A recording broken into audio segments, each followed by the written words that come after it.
수고하셨습니다. 주님의 이름으로 사랑합니다. 주님의 이름으로 축복합니다. 지금 우리가 세상에 많은 사람들 안에 예수 안에 있든지 예수 밖에 있든지 그래도 모든 사람들은 하나님의 형상으로 지으셨잖아요. 하나님의 형상 그러면 그걸 우리가 다른 말로 인격이라고 그러는데 그 인격 안에 지식적인 것과 감정적인 것과 의지적인 것이 있는데 우리 사람이 하나님의 형상으로 지어진 사람이 할 수 있는 축복이 세 가지가 있다 그래요. 먼저가 일할 수 있는 축복이요. 비록 제가 들어오고 노동을 함으로 해서 모든 것이 좋은 열매로 맺은 게 아니라 땅에 엉겅퀴를 내고 가시밭을 내긴 하지만 그래도 일할 수 있는 것이 우리에게 큰 선물이고요. 그 다음에 두 번째는 웃는 것이 또 사람에게 주시는 축복이라고 해요. 아무리 사랑하는 반려견과 살아도 우리 복순이가 이제는 웃는 걸 못 봤어요. 한 주 동안 많이 웃으셨나요? 안 웃으셨어요? 웃는 일보다 걱정하고 근심하는 일들이 혹시 더 많았는지 모르겠어요. 그 다음에 세 번째가 하나님 우리에게 주시는 사람에게 주시는 축복이 있는데 선물이 있는데 그게 바로 기도하는 거예요.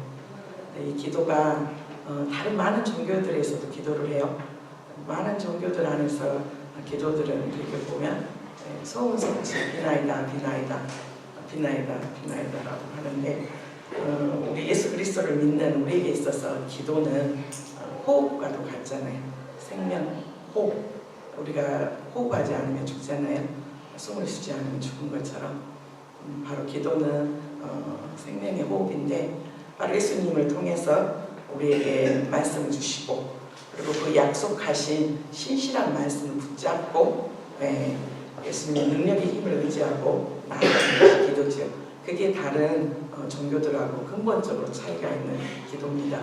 하나님은 우리에게 모든 것들을 약속의 형태로 즉 언약의 형태로 우리에게 허락하셨는데 그게 이제 성경 말씀이고 그 성경 말씀 안에서 예수님이 어떤 분이시고 예수님이 우리에게 어떤 사랑을 보여주셨고 또 예수님이 하셨던 모든 사역 가운데 그분은 언제나 우리와 동일하셔서 그분을 믿고 의지하며 그 약속의 말씀을 붙잡고 나아가는 그들에게 지금도 동일하게 우리에게 그 능력을 주시겠다고 또 그 능력을 우리에게 허락하시고 그것을 체험하는 것이 바로 기도의 기쁨이잖아요. 오늘 이 누가복음 안에서 많은 기도의 내용들이 나와 있는데 9절부터 한번 말씀을 살펴봤으면 좋겠습니다. 2월 한 달 주제는 기도입니다. 기도인데 그 기도 중에서 누가복음에 나와 있는 기도의 내용들을 좀 보겠는데 본문 말씀 한번 9절 한번 같이 읽어볼까요? 내가 또 너희에게 이르노니 구하라 그러면 너희에게 주실 것이요 찾으라 그러면 찾아낼 것이요 문을 두드리라 그러면 너희에게 열릴 것이요. 이거 모르는 사람 없어요, 그죠? 기도하는 데 있어서 구하라고 그리고 찾으라고 그리고 두드리라고 말씀합니다. 명령이에요. 구하라 그 다음에 찾으라 두드리라 명령이에요. 그러면 너에게 주실 것이요 찾으면 찾아낼 것이요 그 다음에 두드리면 너에게 열릴 거라고 약속을 해주시고 있어요. 여기 구하는 것의 필요에 대한 인식 속에서 겸손히 청원하는 것입니다. 이제 기도의 여러 믿음의 분량에 따라서 기도하는 사람들의 또 모습과 기도의 내용들이 달라지는데 일단은 기도는 우리가 살아계신 아버지 앞에 예수 그리스도의 이름을 힘입어서 제사장된 저희들이 나아갈 때 작은 것부터 큰 것까지 우리 모든 것들을 구합니다. 정말 사소한 거 하나부터 보고요. 그런데 그 필요에 대한 인식 이게 필요하죠. 먹는 것도 필요하고 입는 것도 필요하고 여러 많은 부분들 안에서 우리에게 필요가 있습니다. 많은 부분들 안에서 건강도 물질도 우리에게 지혜도 지식도 또 우리가 일을 감당하는 여러 가지 능력 안에서도 그 필요에 대한 인식 속에서 겸손히 청원하는 거예요. 안타깝지만 교회를 다니고 있지만 기도를 안 한 사람들도 상당히 많아요. 왜냐하면 내 힘으로 할 수 있다고 생각하니까. 내가 그동안도 이렇게 해왔는데 네가 능력이 얼마나 많은데 그리고 내 지금 경험상 이렇게 해왔었는데 내 경험과 내 능력으로 충분히 해왔었어. 그러니까 기도는 의지가 약하거나 능력이 없거나 그 다음에 부족한 사람들이 하는 것이지 기도는 나에게는 필요치 않아 라고, 아니면 기도에 대한 필요성 뿐만 아니라 정말 이 기도가 나에게 이루어질까? 이런 기도들을 내가 한다고 해서 그게 응답이 될까? 기도의 능력을 체험하지 못한 여러 상황들, 그리고 하고 나서도 우리 안에서도 무엇보다도 그 기도를 끝까지 하고자 하는 인내와 또 그 기도의 맛을 모르는 여러 가지 상황들. 그런데 주님께서 말씀하세요. 일단은 구하라고. 그것이 어떤 것이 됐든지 필요에 대한 인식을 깨닫고 일단은 겸손히 기도한다는 것은 살아계신 하나님 앞에 부탁하는 거예요. 의뢰하는 거잖아요. 내가 죽어지지 않고 내가 낮아지지 않고서는 기도할 수가 없어요. 그러니까 내가 내 힘으로 아직도 여전히 내가 주인되고 내가 할 수 있다라고 생각하는 사람들 안에서는 그래 내가 이렇게 해보지 하고 겸손해질 수가 없어요. 그런데 우리가 기도할 때 먼저 주님께서는 구하라고 말씀하세요. 그 구하는 태도 안에서 겸손히 주님 앞에 청원하라고 말씀하세요. 이 구하라는 헬라어 말로 아이테이터라고 말씀하는데 아랫사람이 윗사람에게 구하는 것으로, 그 뜻은 반드시 응답을 받아야겠다는 진지한 의지가 엿보이는 기도의 행위를 가리키고 있어요. 또 우리가 작년에는 구하지 못했었더라면 올해는 구할 수 있는 저희들이 됐으면 좋겠습니다. 그게 무엇이 됐든지, 그것이 무엇이 됐든지 일단은 주님 우리에게 구하라고 말씀해요. 그러면 너에게 주실 것이다. 그 다음에 찾으라, 그러면 찾아낼 것이라고 말씀합니다. 이 찾으라는 이 말도 헬라어로 제테이터라는 말인데 찾거나 얻으려는 목적을 가지고 구하는 것을 가리킵니다. 우리가 기도하는 내용 안에서 목적이 있죠. 이것 안에서 이것이 필요해서 이것이 왜 필요하는지, 이것 때문에 왜 이것이 나에게 반드시 있어야 되고 이것이 왜 나에게 지금 당장 있어야 되는지, 내 삶이 꼭 왜 필요하는지 그거에 대한 목적을 가지고 찾으라고 말씀합니다. 이것은 신실하게 기도한 사람은 그것이 이루어지도록 적극적으로 노력해야 된다는 거예요. 적극적으로 노력하는데 하나님은 늘 우리에게, 하나님도 일하시지만 우리도 일하기를 원하세요. 자녀들 안에서 공부에 대한 부분 안에 굉장히 많이 고민하고 있죠. 수학이 잘 안 풀려요. 아니면은 영어가 여러 가지로 상황 가운데 성적이 안 올라요. 여러 가지 과목들 안에서. 그런데 주님 수학 잘하게 해주세요. 영어 잘하게 해주세요. 우리 안에서도 여러 가지 일들을 감당하는 데 있어서 필요한 것들이 있는데 바로 그거 안에서 수학을 잘할 수 있기 위해서는 수학의 문제를 풀어야 되잖아요. 풀어야지 하나님께서 지혜를 주시고 그 안에서 원리를 주시죠. 그 안에서 원리를 깨닫게 하고 그 안에서 그런데 나는 구하기만 하고 찾고 구하기만 하고 그 다음에 노력을 안 해요. 그러면 하나님 구하라고 그랬고 그러면 구한다. 여기 말씀처럼 주실 거라고 그랬고 찾으라고 했으면 찾아낼 것인데 가만히 앉아있어도 주시겠네? 아니요. 주님께서 말씀하셔. 너의 노력도 필요하단다. 그런데 너무 감사한 건 내가 하나, 두 개 노력하는데 하나님께서는 내가 노력한 것보다 더 풍성하게 주시는 것이 아버지의 마음이에요. 오늘 이 말씀 안에서 또 두드리라고, 그러면 열릴 거라고 말씀하세요. 두드리는 거요. 계속해서 우리 안에 두드리라고 말씀하세요. 이 두드릴 수 있는 사람들은 열어주세요. 꼭 열어주세요. 반드시 열어주셔야 돼요. 라는 그 마음 안에 어떤 마음이요? 절박성이요. 되면 되고 말면 말고 열려주면 열려주고 안 열어지면 말지. 그런 것이 아니라 제발 이 문 좀 열어주세요. 이것 좀 열어주세요. 라는 절박성이요. 이 절박성과 진실성이 내포되어 있는 말이 두드리라는 뜻이에요. 이 두드린다는 것은 구하고 행하고 그것이 응답될 때까지 뭐 해야 되냐면 인내해야 되는 거예요. 우리가 많은 사람들 안에서 전도를 하러 가고 여러 가지 또 어려운 상황 가운데서 그 사람을 또 찾아가기 위해서 하는 방법 중에 한 번 갔는데 안 열어준다고 그냥 또 다시 돌아와요. 또 그 다음에 두 번째 또 가죠. 세 번째 또 가고 네 번째 또 가고 놀랍게 포기하지 않고 가고 또 가고 두드리면 언젠가는 열리는 것입니다. 열리는 것들을 보게 있어요. 우리 안에서 정말로 지금 내가 기도하고 있는 이 기도들을 정말 생각할 때 정말 내가 구하고 있나? 먼저 첫 번째 구하지 못하고 있다면 구할 수 있는 마음을 우리에게 허락해 주셨으면 좋겠고, 그 다음에 찾으라는 마음을 우리에게 주셨으면 좋겠어요. 그리고 두드리는데 이 두드리는 것이 한 번, 두 번 두드려서 그래 안 열리더라 그냥 포기하는 것이 아니라 열릴 때까지 두드릴 수 있는 우리 안에 절박성이에요. 정말 기도하고 있는 지금 제목들이 절박합니까? 그게 자녀에 대한 문제든 건강에 대한 문제든 아니면 우리 미래에 대한 문제든 직장에 대한 문제든 그런 많은 것들 안에서 정말 우리 안에서 절박할까요? 그 절박성에 대한 부분이요. 두드리는 것을 구하고 행하고 그것이 응답 때까지 인내하는 것이 결코 쉽지 않아요. 특히 우리 한국 사람들 성질이 급한 우리들은 금방 뭔가가 눈에 나타나기로 원하고 금방 우리에게 뭔가를 주어지기로 원하고, 그래서 그 두드리는 것들 안에서 인내를 가지고 열릴 때까지 기다리는 것이 쉽지 않아요. 하나님이 열어줄 때 열어줘야 되는데 우리는 하나님이 열어주지 않은데 자꾸만 우리 방법대로 다른 방법을, 열릴 때는 한 곳을 향해서 계속 우리가 두드리고 열리기를 원하잖아요. 그런데 이거 안 열어준다고 자꾸만 하나님의 초점이 있는 곳이 아닌, 하나님의 뜻이 있는 곳이 아닌 또 다른 곳을 가서 두드리게 되는 상황이 될 테예요.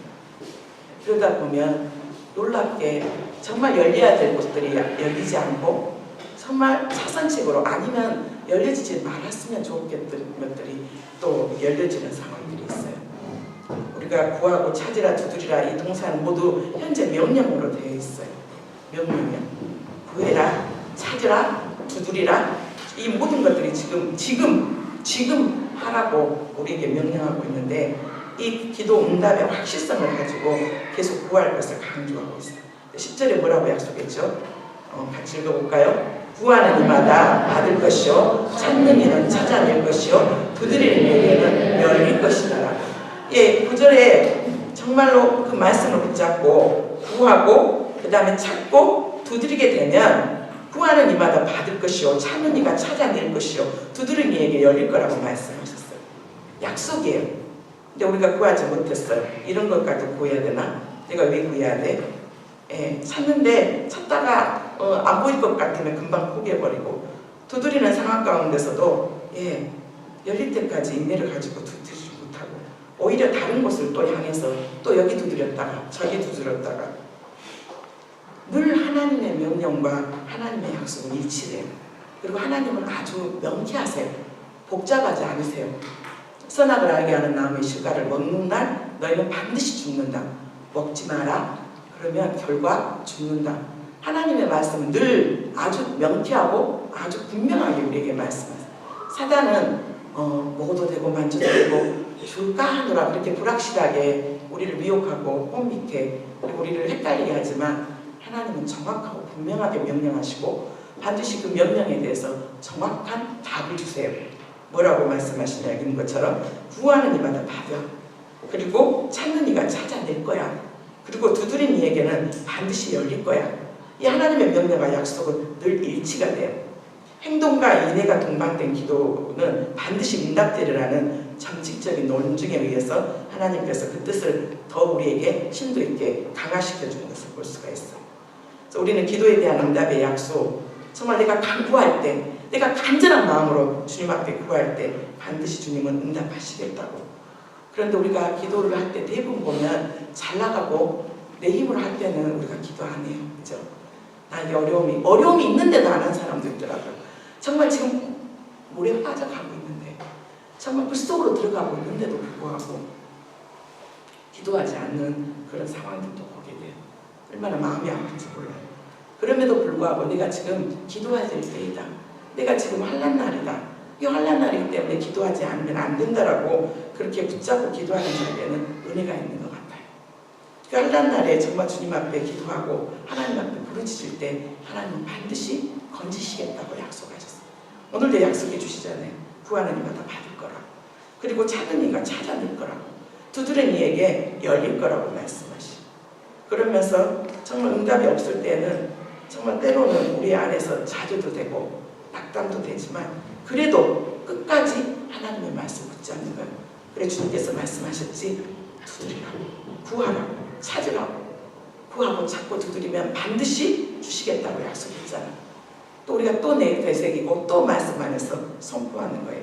그러면서 11절에 뭐라고 말씀하셨어요? 같이 읽어볼까요? 너희 중에 아버지 된 자로서 누가 아들이 생선을 낳았는데 생선 대신에 뱀을 주며, 기도 응답에 대한 확신을 가질 것을 말씀하시면서 이번에는 하나님을 아버지로 묘사함으로 해서 우리에게 있어서 친밀감을 보여주시기 위해서 말씀하세요. 알다시피 생선이나 그 다음에 알, 달걀 이러한 떡은 유대 지방에 그리고 또 중동 지방에 그들이 먹는 주식이에요.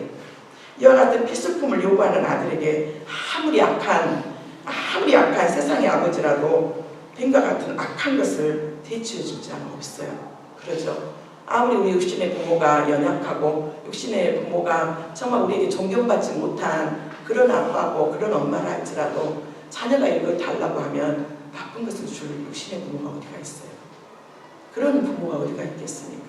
어떤 부모라도 정말 내가 제차방 같은 그런 부모, 존경받지 못하고 알코올 중독자고 정말 삶을 온전히 이루지 못하고 정말 가정을 팽개치고 깨진 그런 부모라 할지라도 자녀들에게는 그것을 물려주고 싶지 않은 것이 부모의 마음이에요.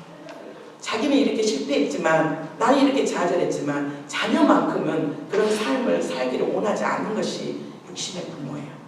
그런데 우리 어머니 아버지는요, 인간의 사랑을 뛰어넘는 무한하신 사랑과 자비가 하나님 안에 있어요. 그리고 우리의 육신의 부모는 능력이 없으셔서 줄 수가 없을 때가 너무 많아요. 한계가 있어요, 우리의 육신의 부모. 그런데 우리 영의 아버지는 전지전능하시고 모든 것들이 그분 안에, 주권 안에 있어요. 세계가 모든 것이 그분의 손 안에 있다고 말씀하고 있어요. 12절에 구체적으로 말씀하시죠. 알을 달라는데 정갈을 주겠느냐고. 여기서 알은 정말 달걀을 의미하고 이 정갈은 몸을 구부리며 계란과 비슷한 모양인데 독침을 이야기하고 있어요. 이스라엘 백성들에게 하나님께서 정말 그 이집트에서 그 광야로 너희를 인도했을 때 거기에는 뱀과 정갈에 대한 부분들이 있어요. 이 뱀과 정갈은 성경 안에서 좋은 의미보다는 때로는 불순종하고 때로는 곁길로 가는 불신앙하는 그들을 단련시키고 훈련시킬 때 하나님께서 사용하시는 그 뱀과 정갈이에요. 그런데 주님은 말씀하세요. 알을 달라는데 정갈을 주겠냐고. 정말 하나님께서 좋은 것을 주기를 기뻐하시는 아버지께서 이 강대하고 위험한 광야, 그때는 불뱀과 정갈이 있고 정말 물이 없는 간조한 땅에서도 그들을 그 뱀과 정갈을 통해서 그들을 시험하시고 또 그들을 어려운 가운데로 이끌었지만 결국은 다시 주님께로 돌아오고 다시 주님을 의지하라고 그들을 또 도구로 썼어요. 그렇지만 우리의 육신의 부모는 그 혹시 그런데 우리의 구약에 있는 하나님이나 신약에 있는 하나님이나 우리에게 때로는 우리에게 정갈을 허락하실 때가 있어요. 때로는 뱀을 허락하실 때가 있어요. 왜요? 뱀이 없고 정갈이 우리를 물지 않으면 우리는 잘못된 길, 너무 벗어난 길을 계속 또 가서 결국은 멸망으로 끝날 것 같아서 때로는 하나님께서 우리에게 뱀을 보내시고 때로는 우리에게 정갈을 보내실 때가 있어요. 그렇지만 그 뱀을 보내시고 정갈을 보내실 때 그 아버지의 아픈 마음이요. 저 자녀를 힘든 상황으로 몰아내면서까지 돌이키기를 원하시고 그것 안에서 허무한 것을 깨닫고 다시 주님의 품으로 돌아오기까지 징계하신 그 아버지의 마음이에요. 때로는 하나님 이것은 저에게 있어서 알이 아니에요. 이것은 정갈이에요. 이것은 생선이 아니라 이것은 저에게서는 뱀이에요. 왜 이것을 달라고 했는데 뱀을 주세요? 왜 나에게 생선을 달라고 했는데 뱀을 주세요? 왜 나에게 알을 달라고 했는데 정갈을 주세요? 하나님께서는 그 뱀이 정갈이 반드시 하나님은 합력하여 선을 이루시고 결과적으로는 우리에게 풍성한 것을 주시는 것이 아버지의 뜻이에요. 13절 너희가 악할지라도 같이 읽어볼까요? 너희가 악할지라도 좋은 것을 자식에게 줄 줄 알거든 하물며 너희 하늘 아버지께서 구하는 자에게 선물을 주시지 않겠느냐 하시니라. 악할지라도 너희가 마음에 들지 않고 너희가 온전히 순종하는 정말 말 잘 듣는 그런 자녀가 아니라도 정말 불순종의 자녀고 정말 내 말을 신뢰하지 않는 그릇된 자라 할지라도 좋은 것을 주시기를 기뻐하는 것이 바로 아버지의 마음. 자식에게 줄 줄 알거든. 하느며 너희 하늘 아버지께서 구하는 자에게. 그런데 놀랍게 성령을 주시지 않겠느냐고 하십니다. 여러분 성경을 나름대로 보신 분들은 이 말씀이 마태복음에도 동일하게 나와 있는 것들을 알 수가 있어요. 이 마태복음의 기도에 대한 부분들을 말씀하면서 이 말씀을 하시고 계시는데, 놀랍게 마태복음과 이 누가복음 안에서 이 부분이 달라요. 너희가 악할지라도 좋은 것을 자식에게 줄 줄 알거든 하물며 너희 하늘 아버지께서 구하는 자에게 좋은 것으로 주시지 않겠느냐. 이게 마태복음의 말씀이거든요. 그런데 누가복음에는 그 좋은 것들을 뭘로 대체했냐면 성령을 주시지 않겠느냐라고 말씀하세요. 성령을 주시지 않겠냐. 하나님께서 성경을 기록하실 때 하나님은 그 성경의 원래 성경의 저자가 성령님이시죠. 성령께서 감동을 주셔서 저자들을 통해서 이 성경을 쓰시게 하시는데, 알다시피 구약의 성경 39권, 신약 성경이 27권이 있어요. 그런데 여러분들 37권 모세오경도 그렇고, 그 다음에 역사서도 그렇고, 시가서도 그렇고, 대선지서도 그렇고, 소선지서도 그렇고, 단 한 사람도 유대인이 아닌 사람이 없어요. 유대인 아닌 사람이 있을까요?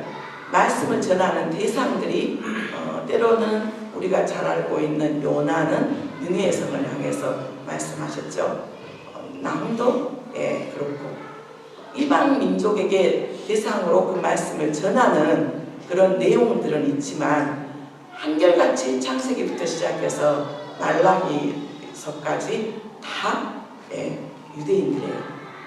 그런데 우리가 알고 있는 구약 성경뿐만 아니라 신약도 27권이 있는데, 신약의 복음서가 4권이죠.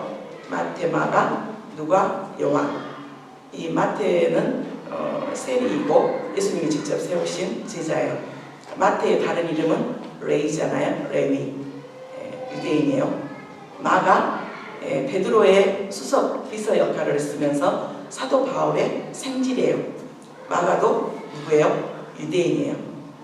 그 다음에 요한, 예수님의 직접 세우신 제자고 가장 어린 제자였고, 예수님의 육신의 어머니 마리아를 순교하기까지, 감모섬에 유배되기까지 이 마리아를 섬겼던 제자예요. 요한. 그런데 성경이 이 마태, 마가, 요한, 그리고 알다시피 13권의 서신서 사도 바울도 유대인, 그 다음에 야고보, 예수님의 형제, 유다, 예수님의 형제, 베드로, 예수님의 수제자. 그래서 복음서와 그 다음에 사도 바울과 야고보와 베드로와 유다와 그 다음에 사도 요한이 쓴 성경이 이렇게 나눠지는데, 그 중에 유일하게 이방인, 유대인이 아닌 성경의 저자가 신약 성경의 성경 전체를 통해서 있는데, 그분이 바로 누구냐면 누가예요. 누가는 왜 이곳에 마태가 말하는, 마태는 너희가 악할지라도 좋은 것을 자식에게 줄 줄 알거든 하물며 너희 하나님 아버지께서 구하는 자에게 성령을 주시지 않겠느냐. 왜 여기에 성령을 이야기를 했을까? 왜 여기에 성령을 이야기를 했을까? 이 누가가 기록한 성경이 누가복음과 사도행전이에요. 알다시피 누가복음과 사도행전은 원래 한 권의 책이었고, 나중에 성경이 편집되면서 누가복음은 복음서로 분류됐고, 사도행전은 복음서 다음에 역사서로, 유일하게 신약에 있는 역사서로 이렇게 구분이 되면서 데오빌로라는 어떤 한 굉장히 영향력이 있는 높은 지위에 있는 사람에게 이 누가복음과 사도행전을 써서 그분에게 보냈어요. 지금 이 시간에 우리에게 와서 이제 우리가 읽어지는 성경이 됐는데요. 왜 누가는 여기에 성령에 대한 이야기를 했을까? 왜 가장 좋은 것이 구하는 자에게, 우리가 말할 때는 하나님, 우리식으로 표현하면 돈을 달라고 했어요. 하나님, 제가 정말 돈이 정말 필요하거든요. 우리 자녀를 교육하는데도 필요하고요. 섬기는데, 부모님을 섬기는데 돈이 필요하고요. 정말 우리가 안에서 여러 가지 육체적인 질병과 여러 가지 많은 부분들 안에서 우리가 돈이 굉장히 필요해요. 돈을 구했어요. 정말 우리에게 찾으라고 했어요. 나의 직장이 어디에 있을까? 우리 자녀들 어느 대학을 가야 되나? 또 나는 정말 그 다음에 여기보다 좀 더 나은 연봉이 있고 좀 더 나에게 더 좋은 조건과 더 많은 상황들을 또 찾고 두드리는 데 있어서 그러면 구하는 것들 안에서 그게 돈이면 돈, 건강이면 건강, 직장이면 직장, 좋은 학교면 좋은 학교 그런 것들로 응답했다라고 할 것이 우리의 상식이죠. 그죠? 찾고 구하고 두드리는 것들 안에서 내가 찾고자 하는 것, 내가 구하고자 하는 것, 내가 두드리고자 하는 것들이 대부분 우리는 그런 것이잖아. 실제적인 것. 그것도 구하라고 하는데. 그런데 우리의 상식으로 하면 돈을 구했더니 돈을 주셨고 직장을 구했더니 직장을 주셨고 우리에게 건강 회복을 위했더니 건강을 주셨다라고 하는 것이 우리가 기도하고 난 다음에 결과가 돼야 돼요. 그런데 오늘 놀랍게 이 누가는 뭐라고 말했냐면 성령을 주시지 않겠냐라고 말했습니다. 왜 성령을 주시지 않겠냐라고 말했습니다.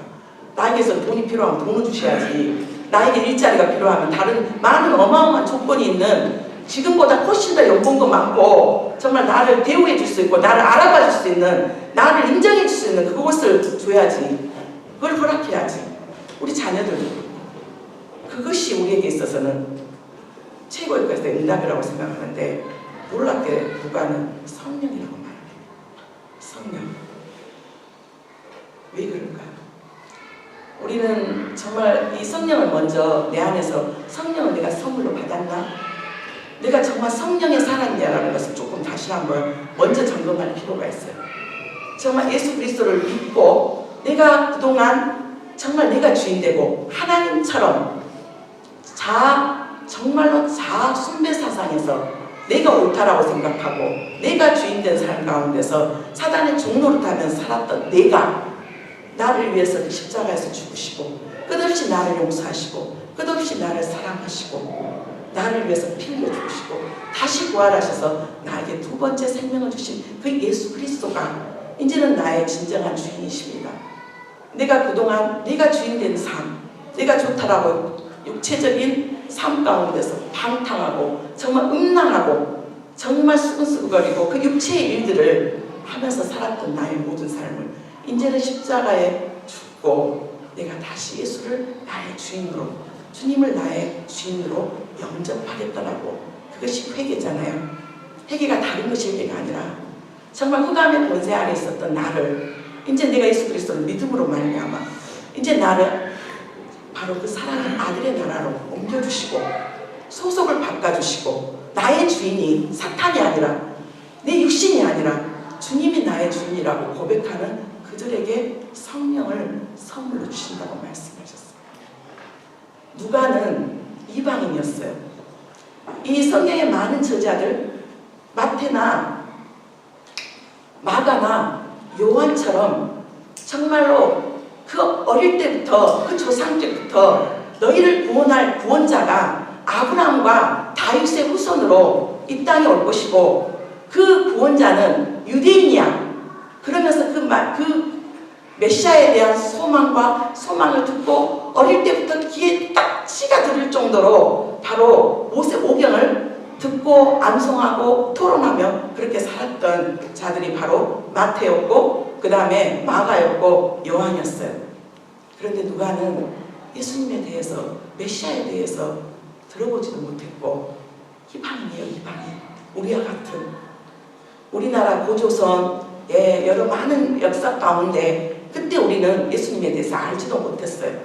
나를 위해서 그 구원자가 오셨는데 그 구원자가 나의 모든 허물과 나의 모든 죄 정말 저주받은 인생 가운데 지옥 가는 우리의 인생을 구원하시기 위해서 나의 모든 죄 그 누구도 대신해 줄 수 없는 그 죄의 값을 그 죽음을 이기시고 부활하신 그분이 바로 우리의 구원자 그리스도가 바로 그 그리스도가 예수였다라는 것을 우리 조상들도 들어보지 못했어요. 선교사님들이 오셔서 비로소 그 예수, 그 인생 안에서 어떻게 살지 못하고 바둥바둥 살면서 또 좌절하고 절망하고 그렇게 살았던 우리 조상들과 똑같이 누가도 그런 삶을 살았단 말이에요. 그런데 어느 날 정말 그 놀라운 기쁜 소식을 듣게 되죠. 바로 그 예수로 말미암아 우리에게 구원의 길이 열렸고 바로 그 성령이 임함으로 인해서 이제 그 복음이 유대인에게까지만 들려오는 그 그리스도를 통한 구원의 그 축복의 소식이 이제는 유대인에게만 국한게 된 게 아니라 이제는 이스라엘을 떠나서 온 유대와 사마리아 땅끝까지로 이 누가는 알다시피 의사였어요. 그리고 역사가였고 문장가였고 굉장히 뛰어나고 올뚱한 스펙과 많은 능력을 가지고 있는 바로 사람이 누가였어요. 사도 바울이 가장 측근에 있으면서 정말 그 많은 것들을 내려놓으면서 정말 그 성령의 능력으로 말미암아 자기 오는 그 축복들, 정말 이 예수님께서 2000년 전에 정말 그 이스라엘 땅에 오셨지만 그 이스라엘 땅에 정말 그것도 1년에 3번 6월절에 예루살렘에 오셔서 성전에 정말 그 앞에서 설교를 하고 그 놀라웠던 설교를 들었던 그 유대인들, 그리고 갈릴리에서 여리고에서 각각의 가버나움에서 예수님에 대한 표적과 모든 것들을 유대인들만 그들은 봤어요. 지금처럼 유튜브가 있었던 것도 아니고 지금처럼 인터넷이 있었던 것도 아니고, 그래서 예수님께서 뭐라고 말씀하셨냐면 내가 하늘로 가는 것이 너희들에게 유익해. 보혜사 성령이 너에게 임하셔야지 그 보혜사 성령이 너에게 임함으로 인해서 진리에 대해서 가르칠 것이다. 그리고 그 보혜사 성령은 네 안에 있음으로 인해서 너의 모든 아픔과 너의 모든 고통과 너의 어려움과 너의 모든 것들을 가르칠 것이고 치유할 것이고 회복시켜 주실 것이고 너를 변호해 줄 것이다. 그게 바로 성령의 역사예요. 그러니까 마태나 마가가 요한이 가졌던 이 성령의 역사와 누가가 가졌던 이 성령의 임함으로 인해서 너희가 권능을 받고 그 교회가 시작되고 이제 이방인이었던 이 누가에게 있어서 이 성령이 하나님께서 주실 수 있는, 예수 그리스도를 통해서 주실 수 있는 최고의 선물이 성령이라는 것을 누가는 알았어요. 과연 우리 임마누엘 교회 사랑하는 성도들 안에서도 나에게 있어서 가장 필요한 건 돈도 필요하고 나에게 있어서는 직업도 필요하고 나에게 있어서는 저 나은 건강도 필요하지만 과연 나에게 있어서 최고의 선물이 나에게 있어서는 성령인가? 도대체 성령이 어떤 분이시기에? 그런데 먼저 우리 안에서 나는 성령의 사람인가? 나는 여전히 육에 속한 사람인가? 나는 여전히 육신에 속해서 살고 있지는 않나? 내가 정말 성령의 사람인가? 내가 성령의 사람인가를 점검할 수 있는 유일한 여러 가지 방법 안에 내가 그전에는 나의 본질적인 것만, 내 욕심만을 탐하면서 온갖 방탕하고 그런 모든 것들을 살았어.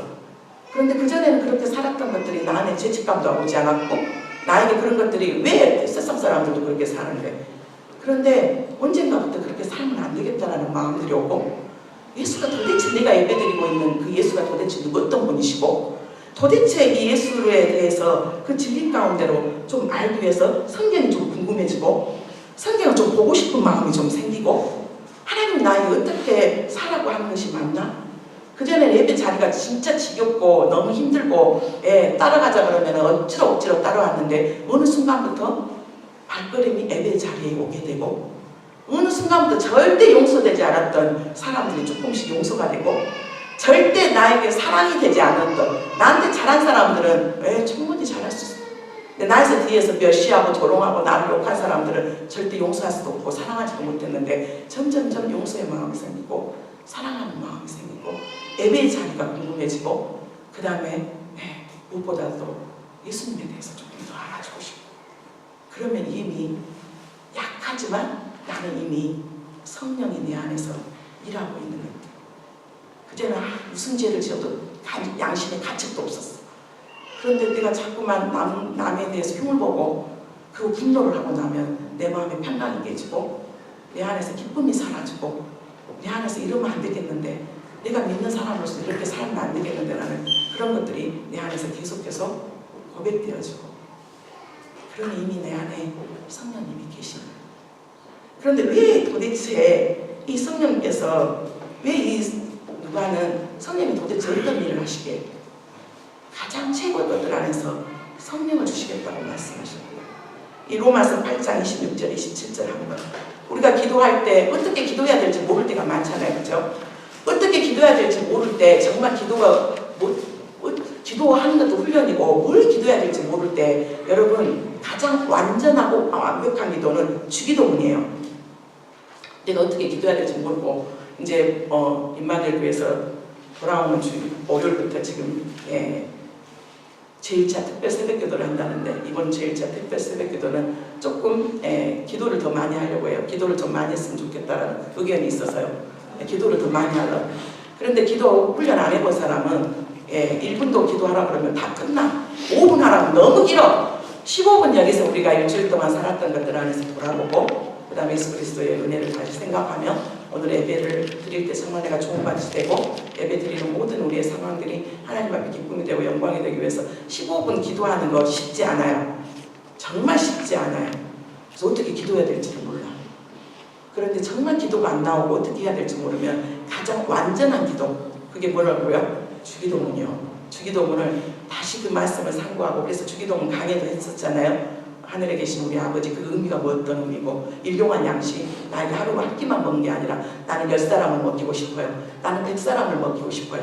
그래서 일용할 양식이 어떤 사람은 10조트가 될 수도 있고, 어떤 사람은 100조트가 될 수도 있고, 어떤 사람은 1000조트가 될 수도 있어요. 그러한 것들을 다 의미를 같이 나눠봤어요. 그런데 이 성령의 역할이 뭐냐면 이 로마서 8장 26절부터 27절 같이 읽어볼까요? 이와 같이 성령도 우리의 연약함을 도우시나니 우리는 마땅히 기도할 바를 알지 못하나. 성령님이 우리 안에서 하시는 역할 중에 하나가 뭐냐면 우리의 연약함을 도우세요. 우리가 예수님을 나의 주인으로 모시고 그러면 살면서도 여전히 내 안에 있는 죄의 뿌리, 이 육신의 일들, 사망의 법들이 내 안에서 막 올라와서 또 불순종하게 하고 또 수치하게 하고 또 방탕하게 하고 또 음란하게 하고 또 당짓게 하고 또 수근수근거리 하고 또 분노하게 하고, 우리 안에서 이 사망의 법들이 얼마나 올라오는지 몰라요. 그래서 또 넘어져요. 그런데 이 우리의 성령께서 가장 먼저 우리에게 주시는 놀라운 일들이 있는데 우리의 연약함을 도우세요. 네가 넘어질 것도 알고 너가 연약하던 걸 알고, 그리고 네가 어떻게 기도할지를 모를 때 성령님은요 우리의 연약함을 도우시고 마땅히 기도할 바를 알지 못해요. 뭘 기도해야 될지도 모르겠잖아요. 그래 오늘 구하라고 그랬고 찾으라고 그랬고 두드리라고 그랬는데 뭘 구하고, 그래도 네가 구하고자 하는 것, 네가 원하는 것들 있지요. 있는데도 불구하고 구할 수 없었던 마음, 그 다음에 끝까지 두드리지 못하도록 만드는 여러 가지 방해하는 요소들, 그것까지도 성령께서 우리에게 도우신대요. 뭐 해야 돼요? 그 대신 성령님 요청해야 돼요. 성령 하나님, 당신이 오늘 이 말씀에 의해서 나의 연약함을 도우신다며. 내가 어떻게 기도해야 될지 모른다는데, 내가 어떻게 기도해야 될지 몰라요. 나 좀 도와주세요. 나의 연약함을 도우시고, 내가 정말 마땅히 기도할 바를 알지 못하지만 오직 뭐 한다고요? 성령의 말할 수 없는 방식으로 우리를 위해서 친히 간구하세요. 먼저 우리가 해야 될 상황들 가운데 우리 안에서 불순종의 모습들, 우리 안에서 하나님을 의지하지 못하고 여전히 죄악 가운데 살았던 것들 안에서 성령님은 먼저 우리의 죄를 보고 하나님 앞에 말할 수 없는 탄식으로 기도하세요. 그리고 우리를 친히 뭐 하세요? 간구하세요. 이거에 대한 특별한 선물이 뭐냐면 방언이에요. 우리 임마누엘 교회 성도들 안에서 방언을 하신 분도 계시고 안 하신 분도 계세요.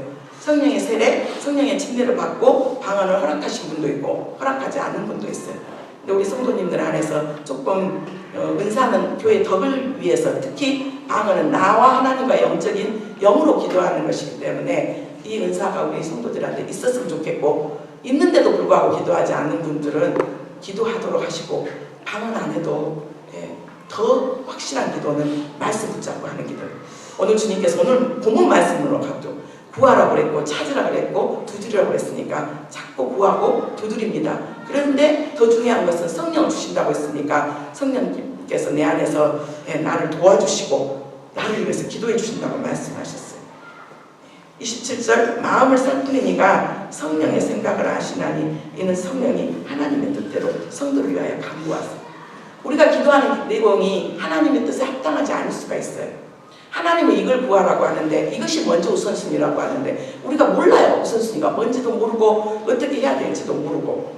근데 우리에 있어서 우선순위는 조금 이따 하겠지만 먼저 성령 하나님은 우리의 연약함을 도우세요. 그리고 우리를 위해서 간구하시고요.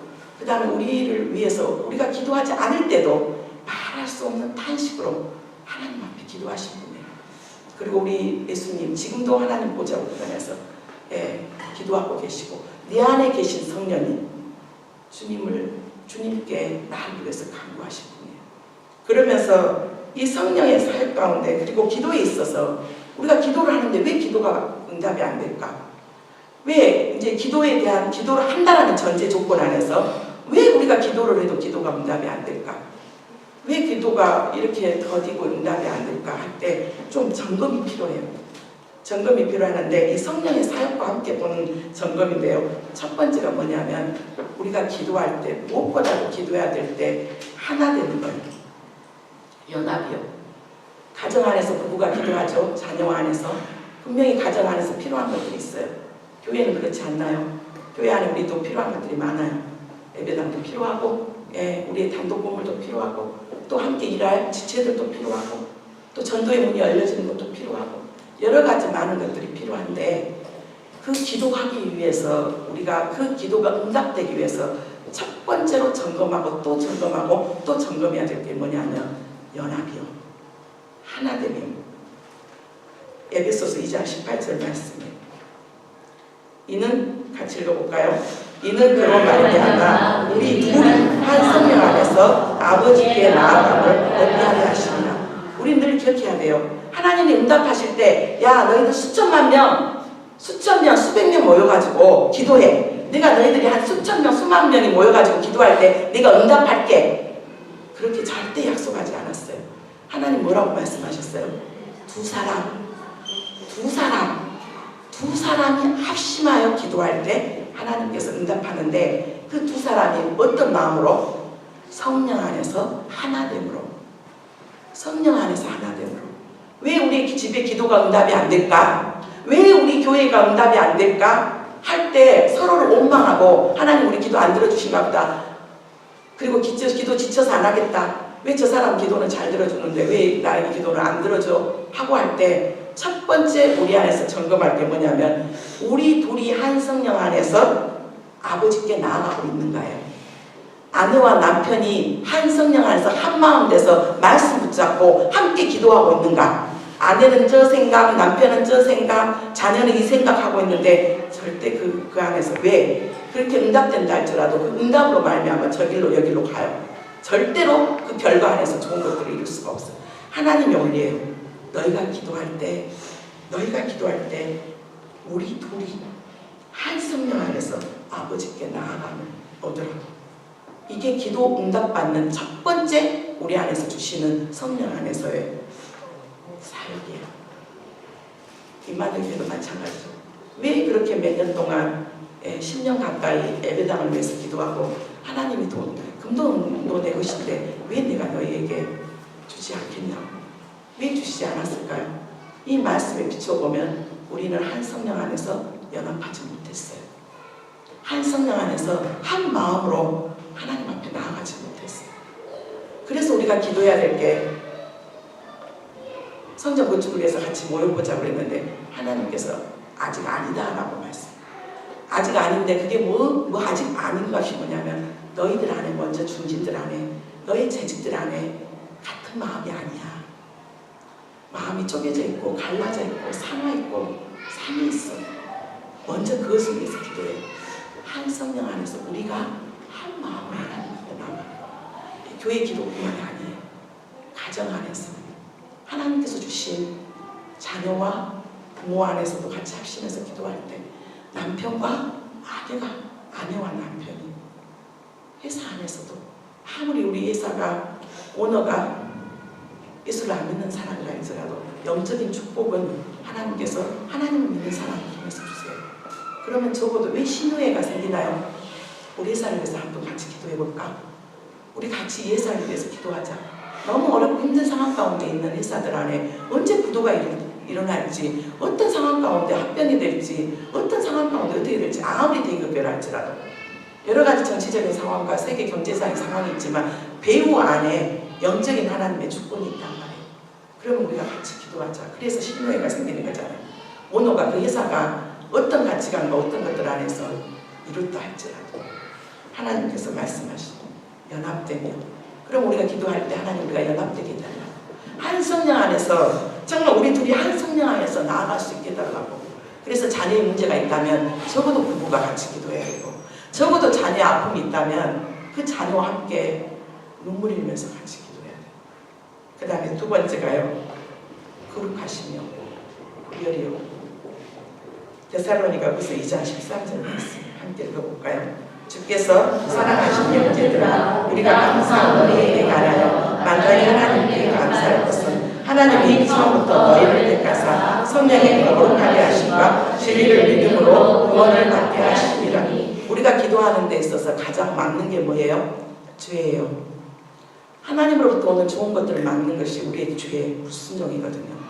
그런데 우리가 하나님의 자녀로서 거룩함, 구별된 하나님의 자녀로서 많이 되어지지 않았다면 하나님이 아무리 좋은 것을 우리에게 주시고 싶어도 그 좋은 것들이 결코 좋은 것이 아니에요. 우리가 온전히 거듭나지 않고 여전히 음란하고 여전히 방탕하고 여전히 술 취하고 하는데 우리에게 거기에 돈이 들어가게 되면 우리는 더 방탕의 길로 가게 되고 더 음란하게 되고, 자녀는 자녀대로, 남편은 남편대로, 아내는 그 돈 쓰러 다니게 바쁘고, 사치하고, 여러 가지 쇼핑하러 다니라고 바쁘고, 남편은 여전히 그 돈 있으면 가지고 술 마시고, 카지노 가고, 또 어떤 여자, 예쁜 여자 음란하고 기웃기웃거리고. 농담이 아니라 종편 TV에서 남자들에게 물어봤어요. 어쩔 때 바람 피고 싶냐? 종편에 어떤 TV에서요. 기가 막히더라고요. 3위가 있는데요. 나보다 못난 놈이 바람 피고 있을 때, 나보다 못난 놈이 바람 피고 있을 때. 너무 웃기죠? 두 번째는 옆에서 친한 친구가 바람을 피우고 있는데 같이 피우자고 권할 때. 그 다음에 세 번째, 랭킹 1위요. 베스트 1위. 돈 있고 시간 있을 때 피우고 싶다. 이게 우리 인간의 모습이에요. 예수 믿는 사람이라고 외가 아니에요. 우리 안에 여전히 죄성이 남아있고 여전히 우리 안에 인체 가운데 소욕이 있어요. 그런데 우리가 구별되지 않고 죄의 문제를 해결하지 않고, 주님 제가 넘어지지만 다시 주님 앞에 나왔습니다. 주님의 보혈로 씻겨주시고 주님의 보혈로 온전케 해주시옵소서. 이건 남자도 예가 아니고 여자도 예가 아니에요. 우리가 거룩함으로 구별된 하나님의 자녀라고 나와있지 않으면서 거기에 돈이 되어주고 명예가 보여지고 권력이 오지면 우리는 여전히 교만해서 사람들을 억압하고 사람들을 핍박할 거예요.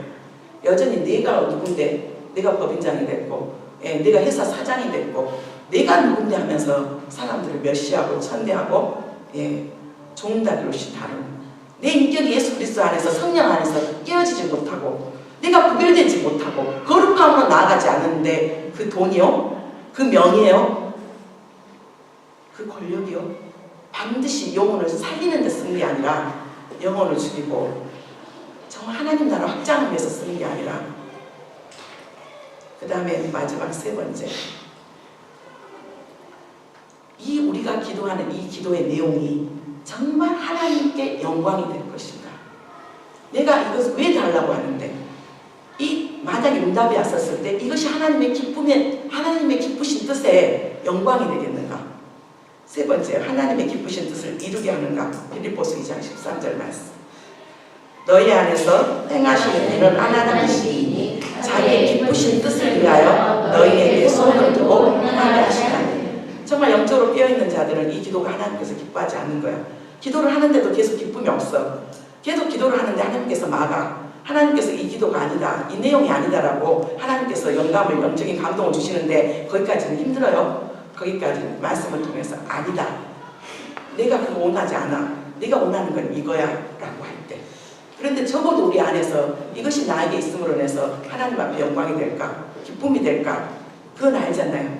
하나님 내가 이걸 달라고 하는 이유가, 우리가 예배당을 달라고 하고 우리 자녀가 좋은 학교를 가고 내 남편이 그 지위와 그 재물을 주셨을 때 그걸로 뭐 할 건데, 영혼을 살리고 또 믿는 자녀들 안에서 믿음만 있어서도 안 되고 인격도 좋아야 되지만 능력도 있어야 되잖아요.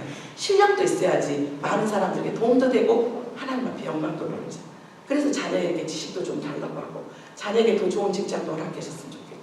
왜냐하면 어쩔 수 없는 영향력을 우리는 무시할 수가 없어요. 수희 아저씨가 예수 믿으라는 거하고 그 대학교 총장이 예수 믿으라는 거하고 그것이 오는 그 영향력을 무시할 수 없다는 말이에요. 그래서 하나님 우리에게 이것을 달라고 하는 여러 가지 구하는 그것들이 무엇이 돼야 돼요? 하나님 앞에 기쁨이 돼야 돼요. 하나님 앞에 영광이 돼야 돼요. 오늘 우리가 이 누가복음에서 누가가 말씀했어요. 찾으라고, 구하라고, 두드리라고. 그런데 이 모든 것들 안에서 너에게 성령을 줄 거야. 이 성령의 사역 안에서 우리가 기도가 왜 응답이 안 될까? 왜 기도가 이렇게 지치고 기도 안에서 기쁨이 없고 하고 없고 이럴까라고 할 때 세 가지를 반드시 점검했으면 저에게 됐으면 좋겠어요. 첫 번째가 뭐라고요? 하나됨. 두 번째가 뭐라고요? 거룩, 죄를 해결하는 것. 계속 넘어지는 부분들 안에 내 안에서 삶 가운데 아직까지 해결되지 못한 하나님이 기뻐하지 않는 삶의 습관, 그게 술이 됐든지 도박이 됐든지 음란이 됐든지 간음이 됐든지 나의 거듭나지 못한 내 안에서 아직까지 할례되지 못한 그것이 무엇인지.